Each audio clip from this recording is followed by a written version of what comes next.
Looking at the heroes coming in from AP Bren as well. Para bang infinite talaga yung scaling nila. Pero mukhang mapipilitan mag-Fury si Yawi! Saan ang galing yung burst na yun? Oh, sobrang sakit agad ng damage. Ni James Panks. Tapos nandun pa din si Kekedot na kahit siya yung nakakuha na ka-last hit, magiging enough naman yung Soul Sever, pati yung parang washing na nagmumula doon sa suyo ni James Panks. In 20 seconds no, bago lumabas ang pinakaunang pagong. It's very unfortunate na napitasan agad. Pero si Coil ay may ganti. Oo, magkakagantihan ka ba talaga? Napilitan na umatras dito ang dalawang junglers. Kita si Kekedot. 3-4 HP para dito sa Turtle. At mukhang papasok na nga si Yawi. Okay, kita natin dito meron bubuhatin pero naka-flicker out dito si Shopskirt. Diretso na magamit ng bat space. James Banks makakasecure dito ng Retribution. Look at that implosion naman, nahuli. Pero si Shopskirt pa rin natin yan. Isama na si Kekedot. TNC okay lang daw na nakuha ng Granger at yung Cecilio na habang tumatagal ay mas lalo pang sumasakit yan. O yung Turtle ata, libreng makukuha. Eto na nga, nakuha na at nahuli naman. Dito si Yawi, itutuloy ba? Dumating na rin dito ang Death Sonata, naka-ready 3-bar TZ. Wow! Doon sa harap ng players sa AP Bren, pero hindi nila itutuloy. Alis lang muna ang dalawang kupunan. Disiplina malala ata ang call para sa TNC Pro Team. That's the second turtle of the game at unang pagong ng TNC. Sino ba dapat ang nakakalamang at this phase of the game, Anti? 5 minutes in. Right now, understandable na TNC talaga ay nakalalamang dahil nga doon sa kanilang mabilis na mid lane rotation at mo pa yung fakta na meron silang diversion play coming from Lancy! Sa may bottom play, Flicker Implosion. So magandang play to, pero dumating na ilang mga players sa TNC. Yung Wave of the World ay nandoon. Ang tapang ng AP Bren, no? Talagang wala silang pakikontak man, pero mukhang may nahuli si Yawi dito at mukhang may masasapak pa. Si Kekedot ata ang isusunod nila at yung bola ay masakit. Si Coil ay nakaisa. TNC Pro Team ang nakalamang doon. Napakaganda nito para sa TNC Pro Team. Alam nila na kailangan natin pigilan na si Shizo. Yeah, ang ganda din ang ginawa nila na nakakuha sila ng dalawang miyembro ng AP Bren. Dalawang beses na natin nakikitang nagsiset up si Yawi using the Tsunami Slam, pero hindi nagiging effective that much kasi naiiwasan siya or nababurst down agad siya. That setup really is something na kailangan niyang i-replicate moving forward kasi so far, nauunahan siya ni Kekedot sa pagsiset up ng implosion. Oo, nakikita nga talaga natin dito, no, si Yawi, kinailangan pa niya mag-Fury para magkaroon ng ability na mag-counter set with the Tsunami Slam. Pero there, nag-I'm offended. Pero mukhang tatalo na naman si Yawi. Eto na, sino naman nabit-bet? At nabit-bit na nga nila dito si Derso. Nandun sa likod. Hala, biglang naningil. Biglang naningil at nakita na nga natin dito si Kekedot. Then ang kanila makukuha pang si Coil ay buhay pa rin. Kompleto ngayon.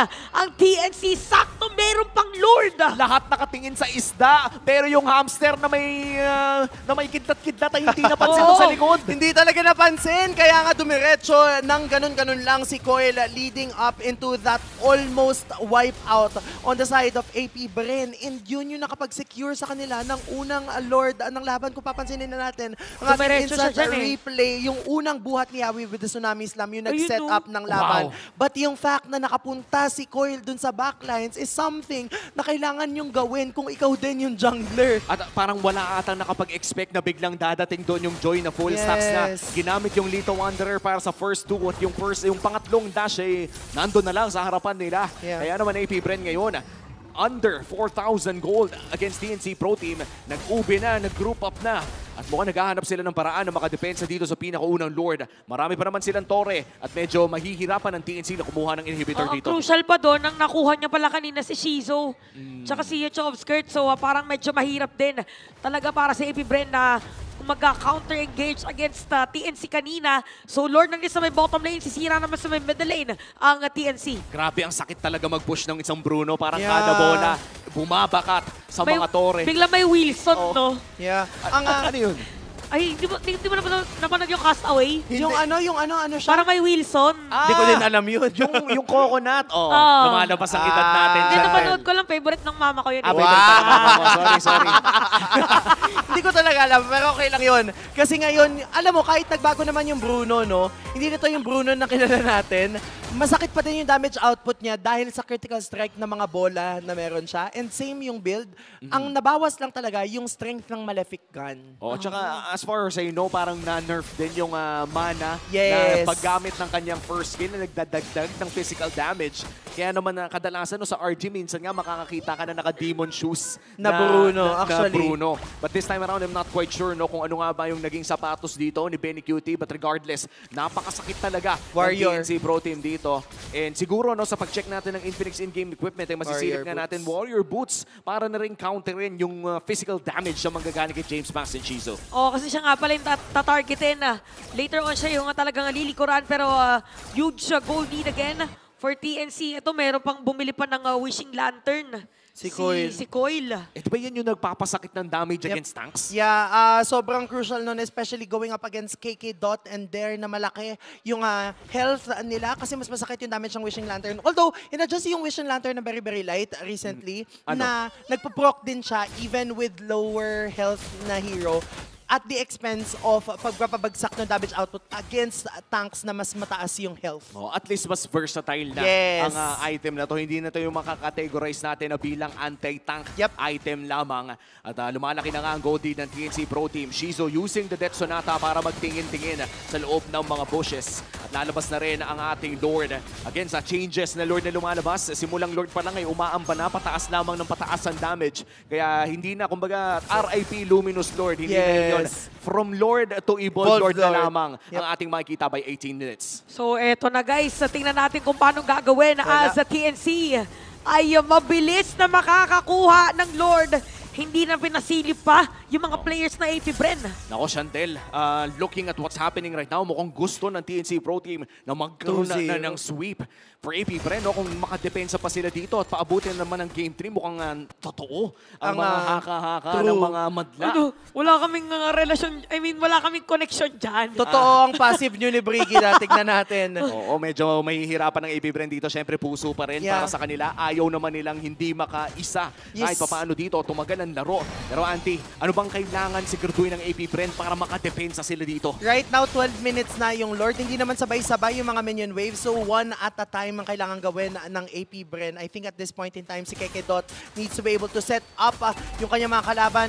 Pigilan si Yawi sa mga ganong pag-amba in this tignan Gallia. lang natin kung mapipigilan nga ba. That's already one inhibitor third down. Si Coil nag-high lamang sa buong squad ng AP Bren. Pero makakadepensa naman ng TNC, ay makakadepensa naman ng AP Bren dito. Ilan na kaya stocks ng nung Granger tsaka nung Cecilion. Parang, okay, pumasok, tinatamaan sa ilalim ng tore at sasaluhin ni Benny Cutie isang bala para hindi tamaan ng Death Sonata.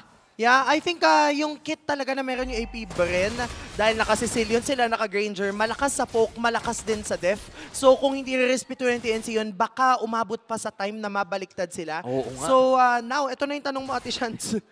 516 stacks para dito kay Shizo. And syempre medyo mababa Ayan pa. na. 4 stacks pa lamang para sa side naman ng kanyang Sky 97. Piercer. Medyo mababa pa. Medyo mahirap din kasi yung laro para sa side ng AP Bren. Kaya naman matagal-tagal pa ang kanilang hihintayin. Kung titignan naman natin yung Game 1, no, nakadepensa naman sila ng paulit-ulit. But this time, as you said, Auntie, gusto ko lang i-connect yung Cecilion plus the Granger. Yeah. Mukhang the more they defend, the Mas better lakas.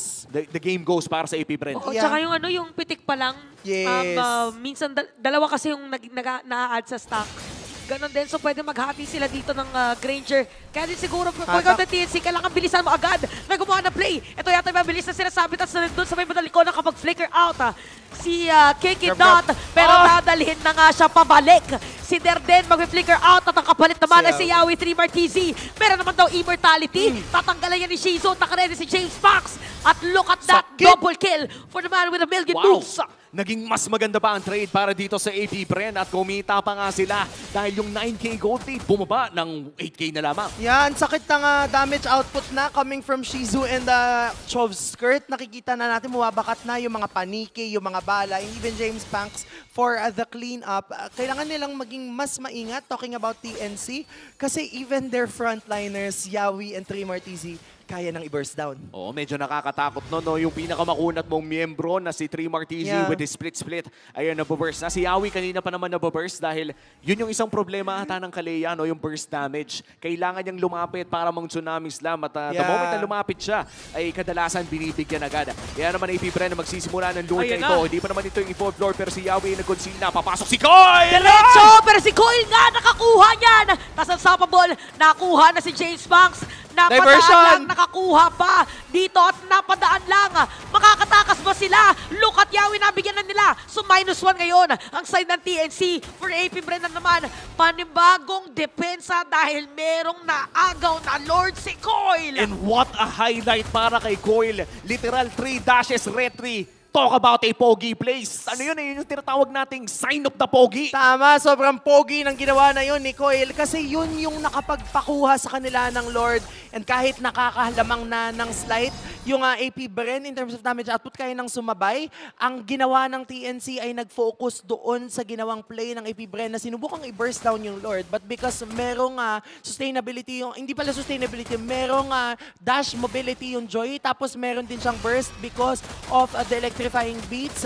Yun yung naging weapon o sandata ni Coil into getting that Lord. At tingnan natin kung enough mga ba ang sandata. Tree Martizi na burst agad! Aray. At si Coil mukhang lalapit na James Banks! Si James Banks! Sinunod ko ng palag, pero ito palag yung kakampi. Immortality naman ang sagot. It's gonna be a shutdown para kay Shizu. Kakanya-kanya bilina ng mga immortality. Yung Lord nga pala na sa may bottom lane. Si Kekedat ay buhay pa rin. Ginamit pa yung Secret Hammer para mabilis na makabalik dun sa base at dun sa may middle lane. Ito naman yata ang bibigyan. Si Yawi unti-unting aatras muna at defended ulit ang base pero kalbo na yung mga tore ng AP Bren. Pangalawang depensa na ito ng AP Bren.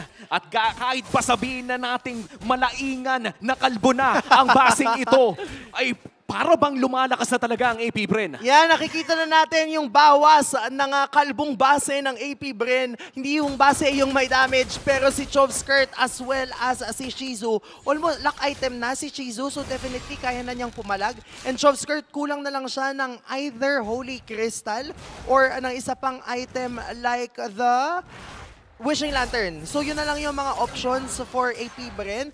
The moment na magkaroon na ng 300 stacks yan si Chove Skirt, yun na yung panahon na medyo magdadalawang isip na yung TNC kung kaya pang pumalag. At yung flicker, no, medyo matagal-tagal na rin hindi napipindot ni Chove Skirt. So ibig sabihin nito ay talagang nire-respeto na rin ang kanyang damage. At tandaan natin kanina 9,000 ang gold lead ng TNC Pro Team. Pero ngayon 5,000 na lamang. But in terms of lamang, ay medyo maghihirapan talaga ang AP Bren dito dahil tatlong pushing lanes ang kanilang kailangan depensahan. Katulad lamang kanina nung game number 1 in 800 stacks na po si Shizu. Masakit na to, Paps. Tsaka 278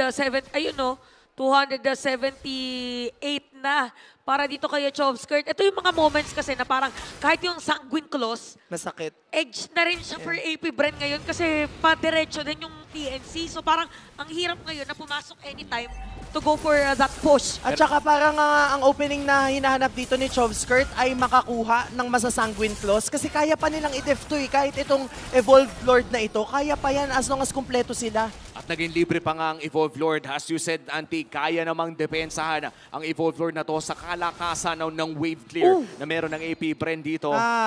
And that is quite unfortunate na kay Kekedot pa napunta. Napangiti si Shizu. Kaya nga. Kita sa camera, napangiti na lang din siya. Pero kaya sila pumwesto din to doon para may pang-def yung Cecilion at hindi maubusan ng mana. Tignan na lang natin kung ano nga ba magiging consequences ng nangyari na yon. Napaka-crucial pa naman ng depensang ito. An Evolved Lord on the side of TNC Pro Team. At gusto na nga mag-sweep ng Phoenix Armor. Immortality secured para dito kay Yawi. At 3 wave ata ang ipagsasabay nila. Flicker is available for everyone. Okay, naka-ready sila ngayon. Papasok si Yawi. Nabibit na nga dito si Kekedot. Si Shizu unang target. -1 agad ngayon sa damager ng AP Bren. Benny Cutie unti-unti na nga nag-hit sa mga players na kalaban nila. At mukhang that's it dahil hindi na yata madedepensahan dito yung Lord. Habang si James Banks naman nawala ng immortality. Base lock lang para sa TNC. Pero si James Banks lumalaban pa rin pero hindi